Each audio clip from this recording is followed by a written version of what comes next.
આવેદનપત્રમાં જણાવવામાં આવ્યું હતું કે સુરત શહેરના વિવિધ ઝોનમાં આવેલી આશરે 35 થી 40 વર્ષ જૂની વસાહતો જેમ કે બમરોલી, વડોદ, પાંડેસરા જીઆઈડીસી, સચિન જીઆઈડીસી, ઉધના, વરાછા, લીંબાયત, કતારગામ વગેરે જેમાં વર્ષોથી શ્રમિકો અને નાગરિકો વસવાટ કરી રહ્યા છે. મોટાભાગે તેઓએ કબજા રસીદ દ્વારા જમીન લઈ મકાન બનાવ્યા છે અને સુરતના ઔદ્યોગિક વિકાસમાં યોગદાન આપ્યું છે. ભૂતકાળમાં ટીપી સ્કીમ અને બીપીએમસી કલમ 63(2) તથા કલમ 205 હેઠળ ઘણી વસાહતોને પાણી, ગટર, રસ્તા અને લાઇટ જેવી મૂળભૂત સુવિધાઓ આપવામાં આવી હતી.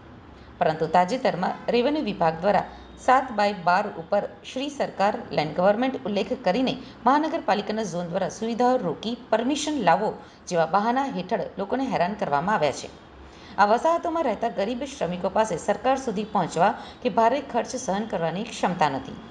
વર્ષોથી ટેક્સ આપતા આ નાગરિકોને સુવિધાઓથી વંચિત રાખવું અયોગ્ય છે.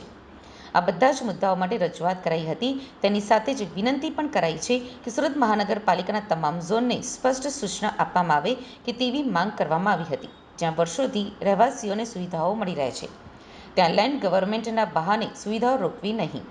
ભૂતકાળની જેમ આ વિસ્તારોને નોટિફાઈ કરીને લેન્ડ ગવર્મેન્ટ શ્રી સરકારનો ઉલ્લેખ દૂર કરી મૂળભૂત સુવિધાઓ સતત આપવામાં આવે. ગરીબ શ્રમિકોને હેરાન કરનારા પત્ર વ્યવહાર બંધ કરવામાં આવે. આપનું નામ ને શું રજૂઆત સાથે આવ્યા છો? ધનસુખ ભગવતી પ્રસાદ રાજપૂત, પૂર્વ સુરત શહેર કોંગ્રેસ પ્રમુખ. આજરોજ કોંગ્રેસના આગેવાનો દ્વારા સુરત શહેરની આજુબાજુ જે ઇન્ડસ્ટ્રીયલ ડેવલપમેન્ટ થઈ રહ્યા છે એ ઇન્ડસ્ટ્રીયલ ડેવલપમેન્ટના કારણે જે ગરીબ માણસો, શ્રમિક કામદારો, મજદૂરો જે વસવાટ કરતા હોય છે તે આજે 30-35 વર્ષથી એ લોકો વસવાટ કરતા આવ્યા છે.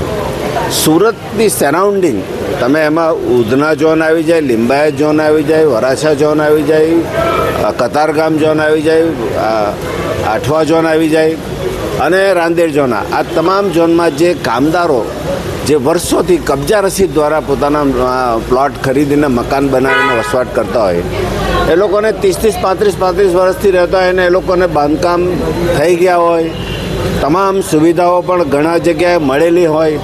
સુરત મહાનગરપાલિકાની એસએમસીની બીપીએમસી એક્ટના 63(2) મુજબ એ લોકોને સુવિધા મળી હોય, કલમ 205 હેઠળ એ લોકોને રોડની રસ્તાની સુવિધા મળી હોય, રિઝર્વેશનોમાંથી મુક્તિ મળેલી હોય અને વધીને યુએલસીમાંથી પણ એ લોકોને મુક્તિ મળેલી હોય એવા મકાનોને આજની તારીખમાં સુરત શહેર કોર્પોરેશન તરફથી એ લોકોને જે પ્રાથમિક સુવિધાઓ આપવાની વાત આવે છે ત્યારે એ લોકોના 84 નો ભંગ હોવાના કારણે લેન્ડ ગવર્મેન્ટના કારણે એમ કહેવામાં આવે છે કે તમારી સોસાયટી લેન્ડ ગવર્મેન્ટ છે, સરકારી જમીન છે અને તમને કલેક્ટરમાંથી પરમિશન મળે પછી જ તમને સુવિધા આપીશું.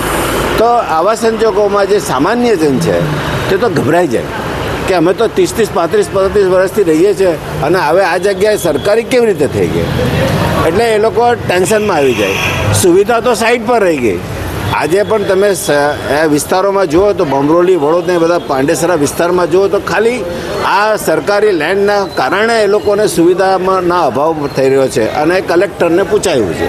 એટલે અમે કલેક્ટરશ્રીનું એ ધ્યાન દોર્યું કે તમે આવી જગ્યાઓને આઈડેન્ટિફાઈ કરો અને જે આ વર્ષોથી 30-35-40 વર્ષથી રહેતા હોય, સુરત મહાનગરપાલિકાએ તમામ સુવિધાઓ આપી હોય તો તેને લેન્ડ ગવર્મેન્ટમાંથી મુક્તિ આપો અને એ લોકોને એવી જાણ કરો કે મેં આ લોકોને તમે સુવિધા આપી શકો છો, એટલે ઝડપથી એ લોકોને સુવિધા મળતી થઈ જાય. એ અંગેની રજૂઆત હતી અને ગરીબ માણસોને એટલો હાશકારો થઈ જાય કે અમે સરકારી જમીનમાં નથી વસ્યા, અમે વર્ષોથી ખરીદેલી કબજા રસીદથી જમીન ખરીદેલી